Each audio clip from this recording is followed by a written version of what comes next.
Rajad supremo Lalu Prasad Yadav kidney transplant के बाद से सिंगापुर में ही हैं। धीरे धीरे उनकी सेहत बेहतरीन हो रही है। वहीं बिहार में लगातार सियासी संग्राम जारी है। अब तो महागठबंधन के भीतर भी सियासी तूफान आया हुआ है। राजद और जदयू के नेताओं के बीच एक दूसरे पर तंज कसने का सिलसिला थमने का नाम नहीं ले रहा। वहीं दूसरी तरफ जदयू नेता उपेंद्र कुशवाहा के बागी तेवर की वजह से जदयू अलग ही परेशानी में है। ऐसे में बिहार में जदयू और राजद गठबंधन का भविष्य क्या होगा, इस पर अभी कुछ कहना मुश्किल लग रहा है। बता दें कि लालू यादव के जल्द ही पटना लौटने की खबर आ रही है। लालू प्रसाद से मिलने सिंगापुर गए राजद के एमएलसी विनोद कुमार जायसवाल ने ट्वीट कर लालू यादव की भारत वापसी को लेकर अहम जानकारी शेयर की है। उन्होंने लिखा है कि संभावना है कि लालू यादव फरवरी में भारत आ सकते हैं। वहीं इसके बाद से बिहार में सियासी पारा 7वें आसमान पर आ गया है।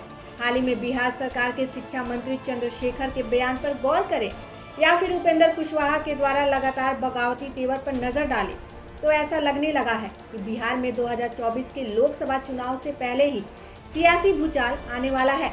उपेंद्र कुशवाहा तो पार्टी के अंदर रहकर नीतीश का विरोध करने पर आमादा है और साथ ही ये भी धमकी दे रहे हैं कि पार्टी से वो बाहर नहीं जाएंगे। वह सीधे तौर पर अब नीतीश पर निशाना साध रहे हैं। वहीं दूसरी तरफ आपको बता दें कि उपेंद्र कुशवाहा ने अपनी पार्टी रालोसपा के चुनाव चिन्ह को भी बचा कर रखा है। ऐसे में साफ तौर पर संकेत मिल रहे हैं कि बिहार में कुछ नया सियासी बवाल होने वाला है। उपेंद्र कुशवाहा अपनी पार्टी के साथ पहले भी एनडीए का हिस्सा रह चुके हैं, तो ऐसे में अब किस कीमत पर वह जदयू को छोड़कर जाएंगे और उनके जाने का कितना नुकसान पार्टी को उठाना पड़ेगा, ये तो समय के साथ ही नजर आएगा। आपको बता दें कि नीतीश कुमार भी साफ लहजे में कह चुके हैं कि जिसे जाना है वह जा सकता है। अब बिहार के तमाम सियासी दल और खासकर विपक्ष में बैठी पार्टियां तो इस बात के इंतजार में है कि लालू यादव कब पटना लौटेंगे और उनके लौटते ही बिहार में सियासी तूफान कैसा होगा। नीतीश की घोषणा तो याद ही होगी कि महागठबंधन 2025 का विधानसभा चुनाव डिप्टी सीएम तेजस्वी यादव की अगुवाई में ही लड़ेगी। इससे बिहार में महागठबंधन के बीच सब सामान्य हो सकता था, लेकिन नीतीश का ये बयान भी मरहम के काम नहीं आया। कुर्नी और गोपालगंज उपचुनाव में महागठबंधन की हार के बाद राजद की बेचैनी बढ़ गई।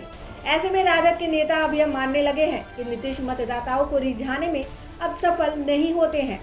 ऐसे में अब तेजस्वी को 2024 के लोकसभा चुनाव से पहले ही बिहार में सीएम के पद पर काबिज हो जाना चाहिए। इससे पहले भी इस तरह के कई बयान आते रहे हैं। जैसे राजद के वरिष्ठ नेता जगदानंद सिंह ने कहा था कि देश को नीतीश का इंतजार है और बिहार को तेजस्वी का। उन्होंने यहाँ तक कह दिया था 2023 में ही तेजस्वी बिहार के सीएम बन जाएंगे। तो ऐसे में समझना आसान है कि बिहार में राजनीति का मन कितनी तेजी से बदल रहा है। वहीं नीतीश के बिना इजाजत के भी तेजस्वी को कैसे सीएम बनाया जाए, इस पर भी लगातार राजद काम कर रही है।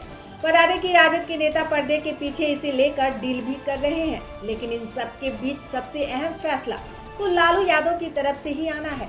हालांकि नीतीश कुमार इन सारे मामले को करीब से देख रहे हैं और परिस्थितियों पर उनकी हमेशा पैनी नजर रहती है। ऐसे में लालू के फैसले और नीतीश की नज़र दोनों को जब तक बिहार की राजनीति में सही से नहीं आंका जाएगा, ये कहना अभी कठिन होगा कि बिहार की राजनीति में आने वाला भूचाल कितनी देरी से या कितनी जल्दी आएगा।